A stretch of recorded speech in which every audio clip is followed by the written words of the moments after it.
Bienvenue sur ITV et bienvenue à Question Directe qui reçoit aujourd'hui M. Kibili Touré. Kibili Touré est le directeur général de la Société nationale de chemin de fer du Sénégal. Il est administrateur sortant de la société Dakar Bamako Ferroviaire. C'est le liquidateur, administrateur sortant. M. Kibili Touré, merci d'avoir accepté notre invitation. Pourquoi Dakar Bamako Ferroviaire n'a pas marché? Bon, je pense que d'abord, je vous remercie, Alassane, de me recevoir pour me permettre justement d'échanger à travers votre chaîne de télévision avec le peuple sénégalais sur toutes les réformes ô combien nombreuses que l'État et le gouvernement du Sénégal ont menées ces 2 dernières années dans le sous-secteur des transports ferroviaires. Je dois juste préciser sur cette question-là que Dakar Bamako Ferroviaire était une structure qui devait gérer une phase transitoire. Et justement, cette phase transitoire ouverte en 2016 devait mener à la mise en œuvre d'un nouveau schéma institutionnel. Donc je pense que c'est là où il y a la nuance. La mise en œuvre de ce nouveau schéma institutionnel a pris 3 ans et demi. Disons que nous sommes en train de mener la liquidation parce que nous estimons que la qualification des activités menées par Dakar Bamako Ferroviaire, quand bien même elle serait une structure bi-étatique et binationale, étaient des activités économiques. Donc pour respecter les dispositions d'OHADA, le chef de l'État et le gouvernement du Sénégal et ceux du Mali, bien entendu, ont tenu à ce qu'il y ait que toutes les procédures de liquidation en ces cas-là qui répondent justement à la nécessité de la sécurité dans le domaine des affaires économiques puissent être respectées. C'est cela. Maintenant, je pense que ce qui est le plus important, c'est de dire que les 2 États, qu'enfin la phase transitoire prend fin, ou sinon a déjà pris fin, puisque le Mali s'est doté d'une société nationale de chemin de fer, la SOPAFER. Le Sénégal s'est également doté d'une société nationale, les chemins de fer du Sénégal, la SNDCFS, dont je suis le directeur général, et ici je remercie le président de la République et le gouvernement dans sa collégialité qui ont bien voulu me porter à la direction générale de cette nouvelle entité donc de chemin de fer. Le rail est extrêmement important pour le développement d'un pays. C'est prouvé à travers le monde, le chemin de fer structure un pays, développe le pays économiquement. La nouvelle société que vous dirigez, quels sont les projets que vous avez pour le Sénégal? On a parlé de Dakar Tambacounda, de remettre en place cette voie. Oui. Je pense d'abord qu'il faut rappeler que le Sénégal a une très longue tradition ou très longue expérience en matière de gestion des chemins de fer. La première ligne Dakar-Saint-Louis exista dès 1885. Sur la transnationale, le Dakar-Niger existe depuis 1924. Nous devrions fêter les 100 ans de cette ligne dans 2 ans, en 2024. Et justement, pour parler de projet, le chef de l'État s'est longtemps battu parce que vous le savez, le Dakar Bamako Ferroviaire, c'est d'abord symboliser 2 renationalisations.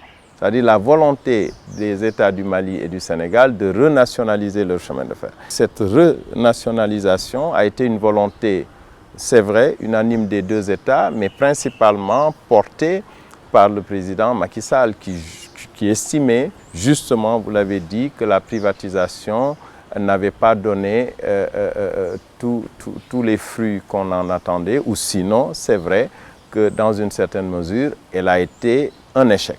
Bon.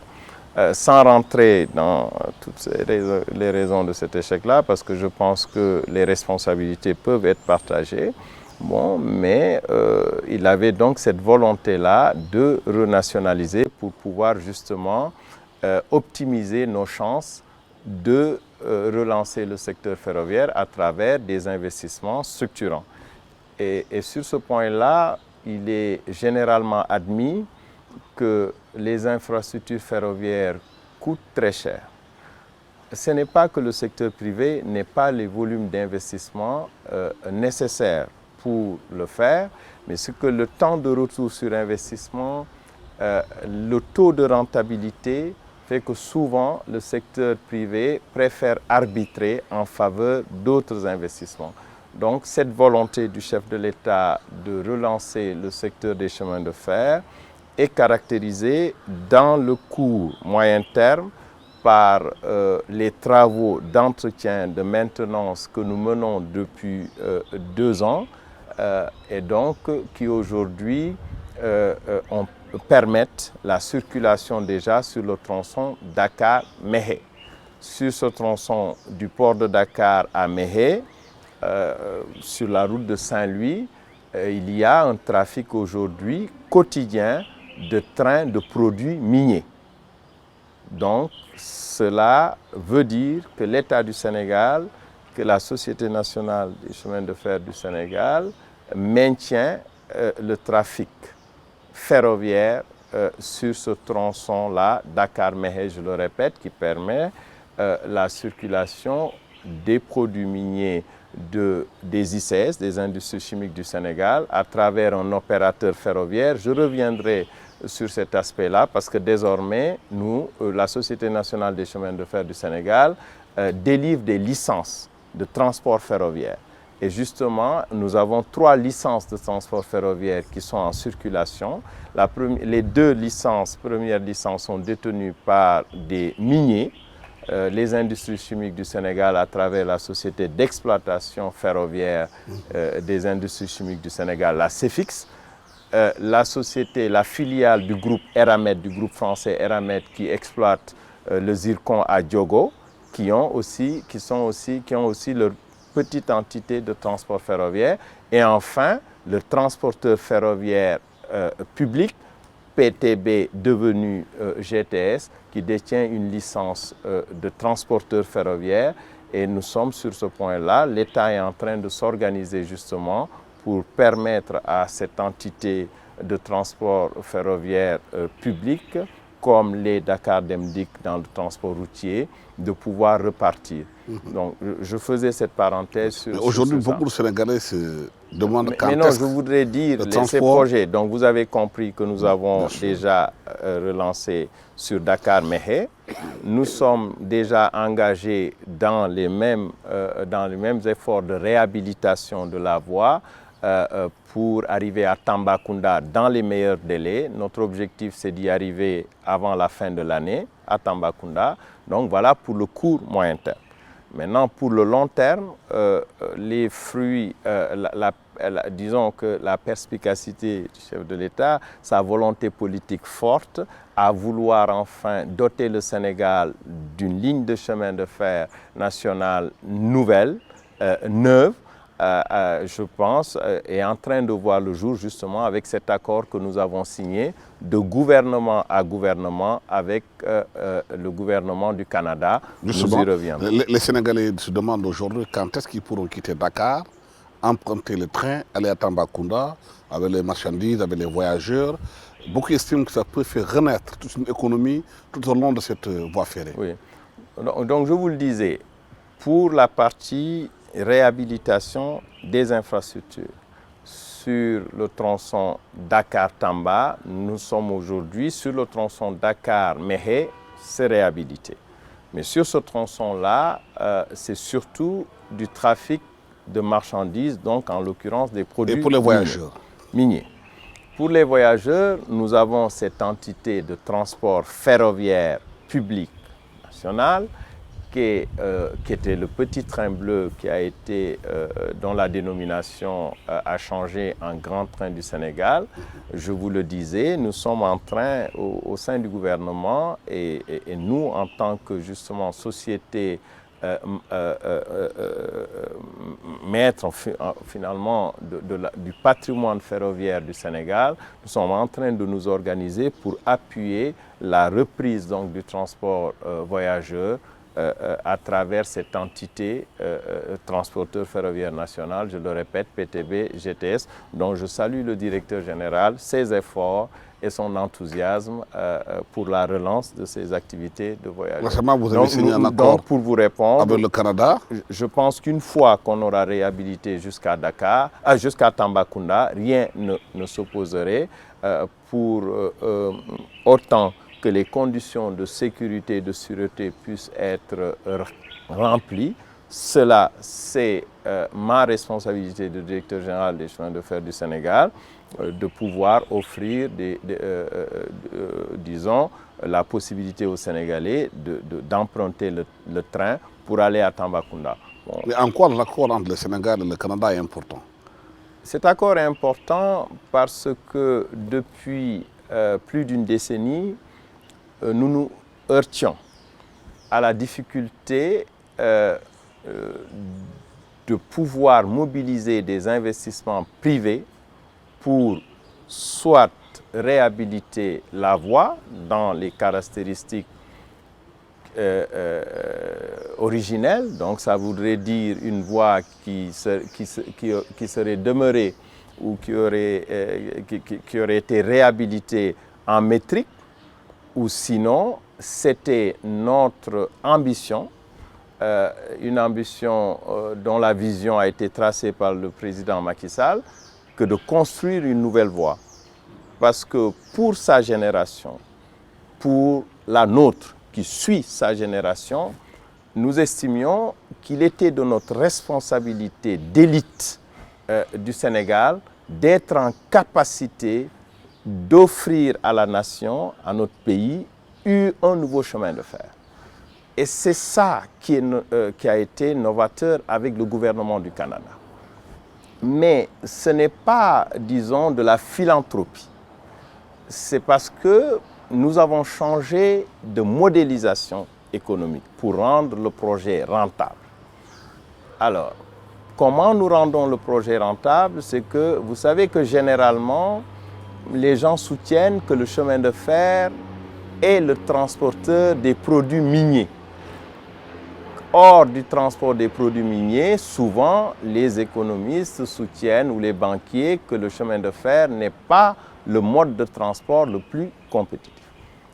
Et ça, nous voulions, nous au Sénégal, et c'est ça que nous sommes en train de réussir avec le gouvernement du Canada, mais aussi avec les États du G7 qui ont fait une annonce, comme vous le savez, il y a un mois, à travers une initiative de financement de près de 80 milliards de dollars en faveur des infrastructures structurantes.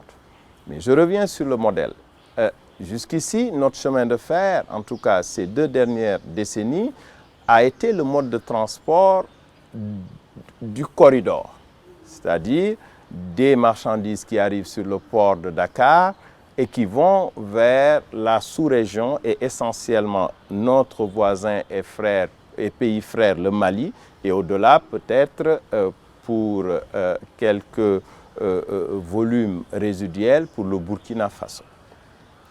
Alors nous avons changé de modèle. Nous demeurerons un chemin de fer qui assure cette fonction, disons, de développement économique du corridor, d'intégration économique pour le Mali, de port maritime pour le Mali, pays frère, pour un volume annuel d'environ 4 millions de tonnes. Mais nous souhaitions aussi dire à nos partenaires que nous avons un flux de produits de ciment. Vous savez que l'écart de prix entre une tonne de ciment à Dakar, au Sénégal, et la même tonne de ciment transportée par le même industriel cimentier sénégalais au Mali peut atteindre 40 à 45 000 francs à la salle. De différence. De différence. Donc de 60 000, 65 000 francs la tonne au Sénégal, on peut atterrir au Mali avec le même produit, produit par le même industriel à 105 000, 110 000. Donc ça veut dire quoi? C'est qu'essentiellement, c'est la logistique qui posait problème.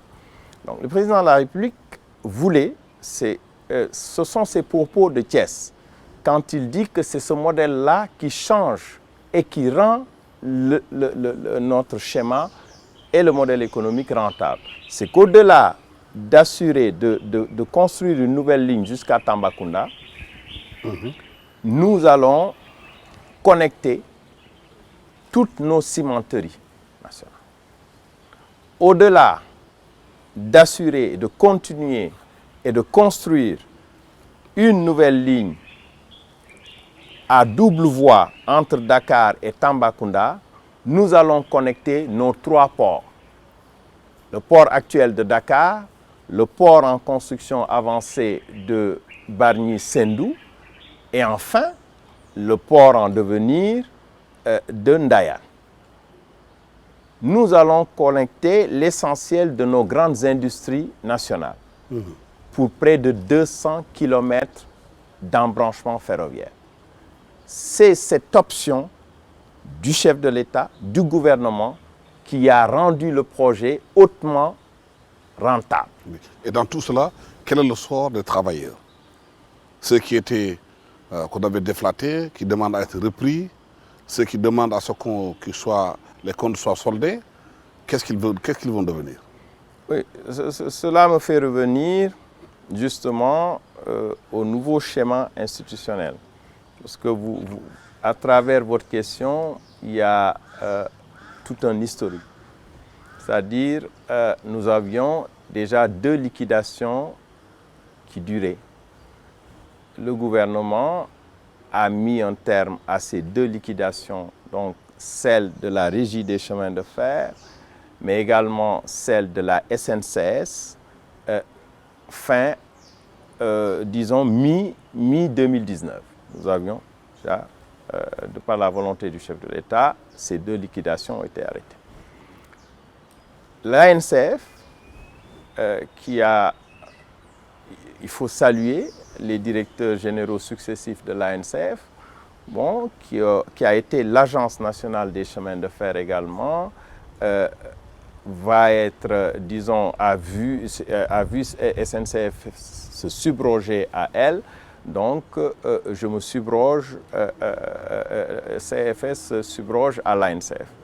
Et donc, on reprend, l'État dit que l'ensemble des actifs de l'ex-régie des chemins de fer, donc 1960-1989, que l'ensemble des actifs de l'ex-SNCS 1989-2003 sont transférés en totalité à sa nouvelle Société nationale des chemins de fer du Sénégal.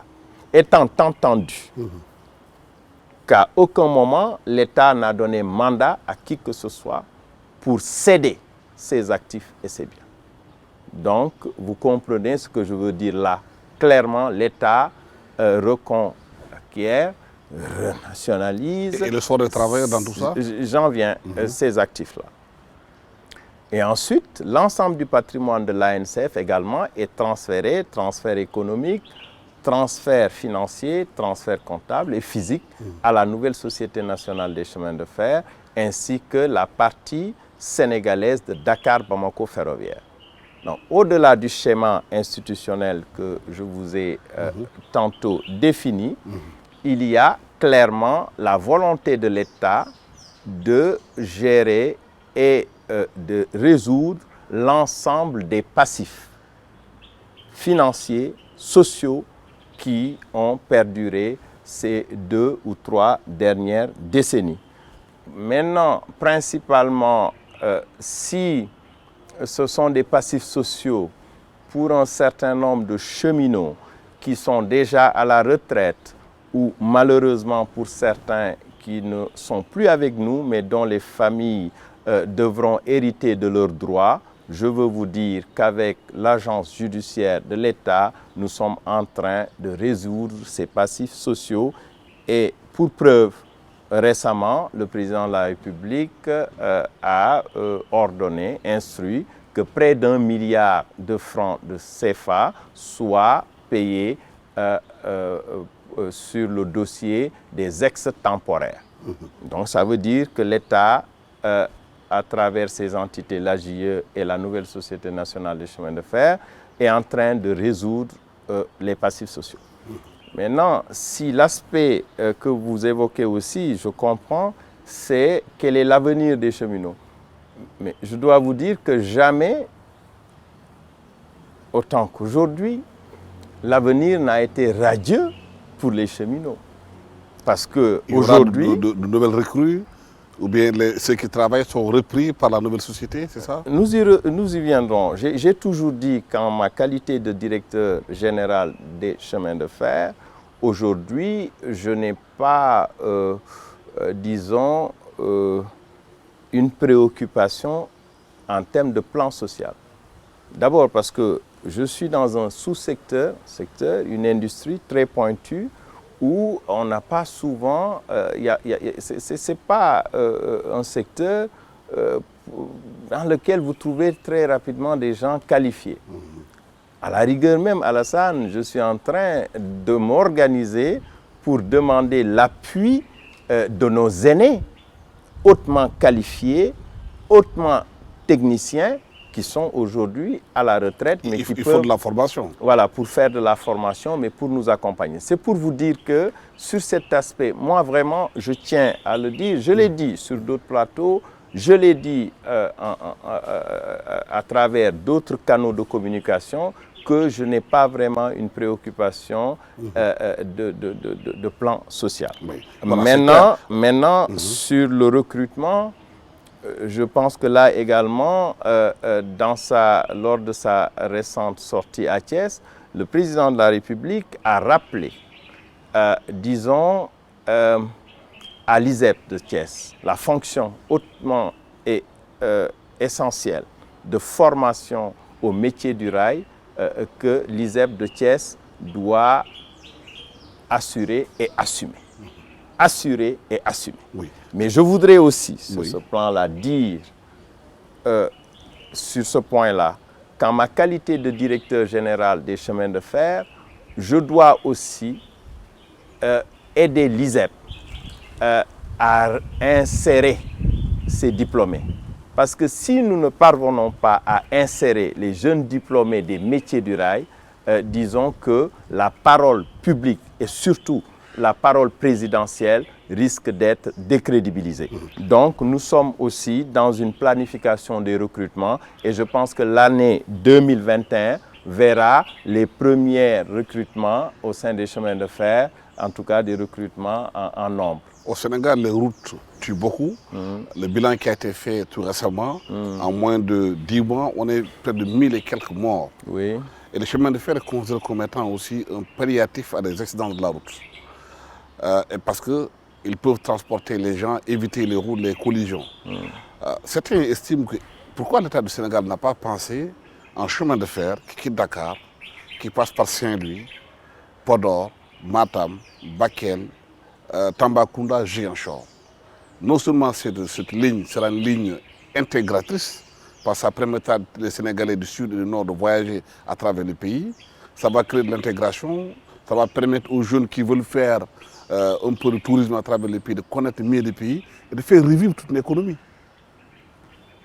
Alassane, j'ai envie de vous dire que tout ce que vous venez de dire, c'est la pensée exacte du gouvernement, du chef de l'État et du directeur général. Est-ce que ce projet déjà, et du directeur général, et du directeur général, maître d'œuvre de l'État que je suis dans ce sous-secteur. Est-ce que ce projet est dans vos pipelines? Dans ce sous-secteur. C'est pour vous dire que sur ce sujet, je crois que difficilement, vous et moi, nous trouverions un Sénégalais, un seul, mu par les intérêts de notre nation, qui pourrait contester cette vision-là, cette ambition-là.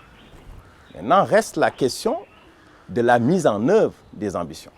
C'est là où la planification économique, plus généralement, mais en précision la planification des investissements pour directeur général que je suis intervient.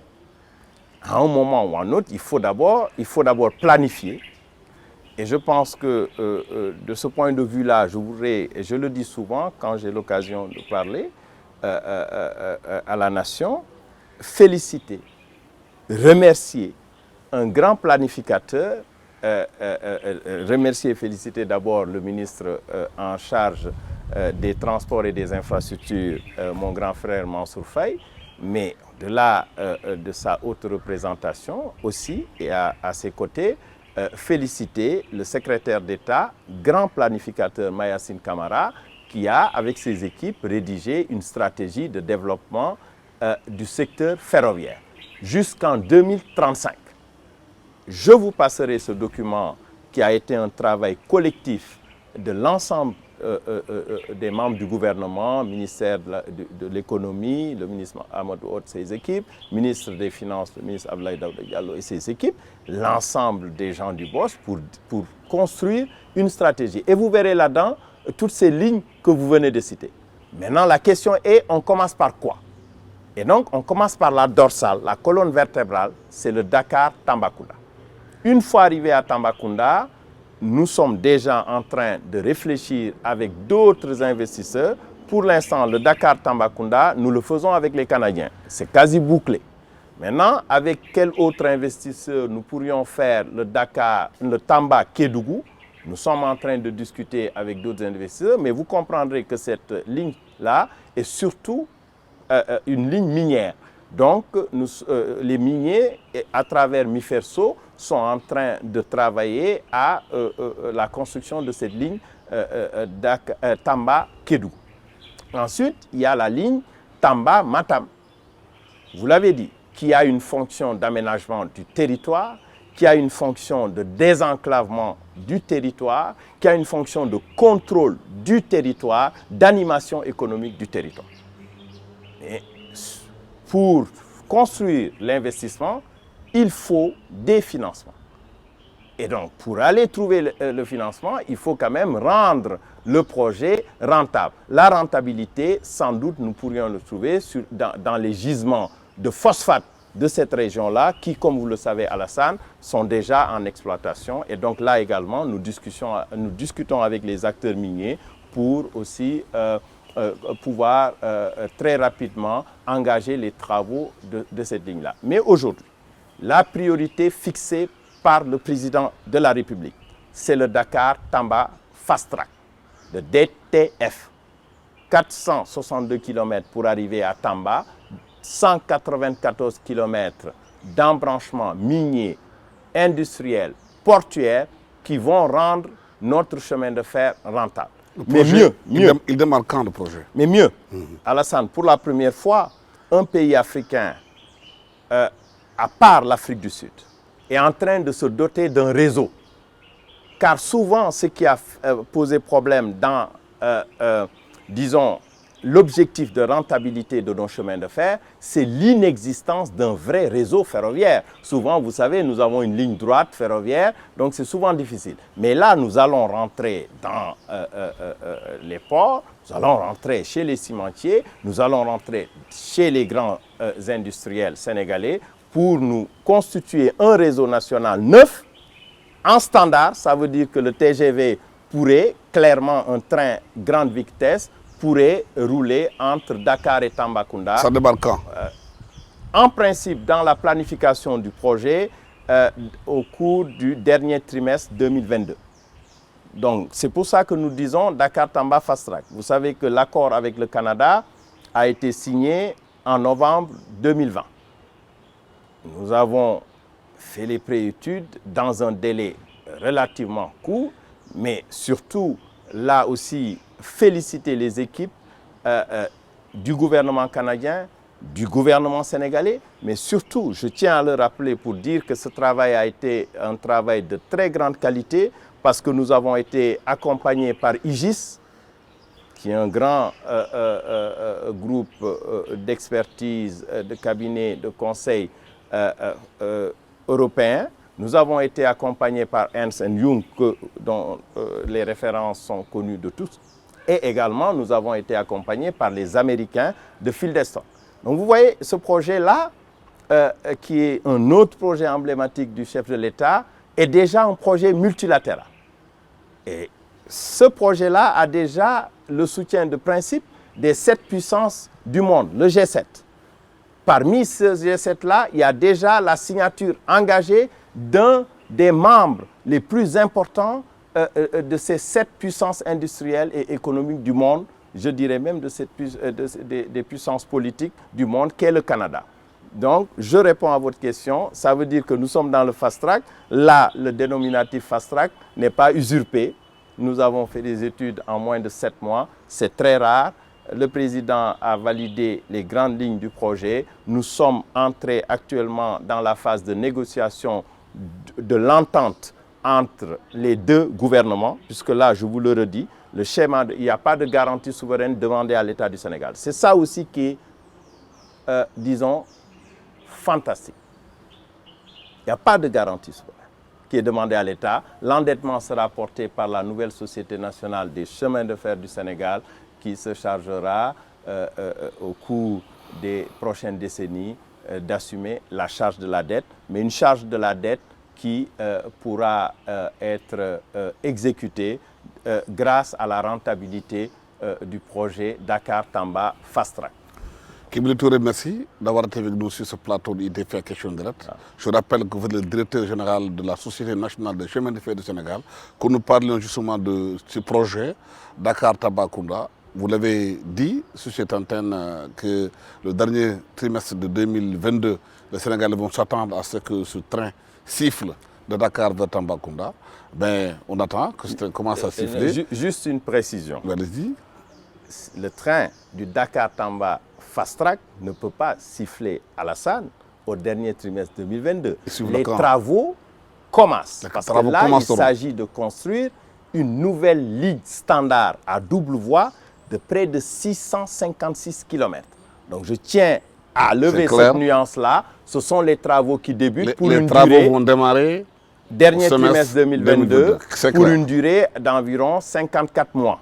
Durée indicative. Ça, je tiens à le préciser. Par contre, ce qui est certain, c'est que nous avons déjà réhabilité Dakar-Méhé. Nous avons rénové près de 37 km de voies métriques à neuf pour un peu moins de 40 milliards d'investissements.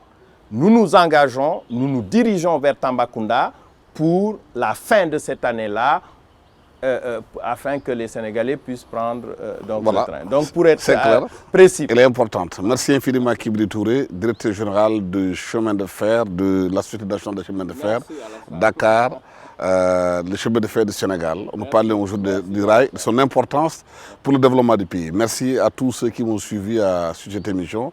Merci à toute l'équipe technique qui m'a accompagné pour la réalisation de cette émission. Merci. Au revoir.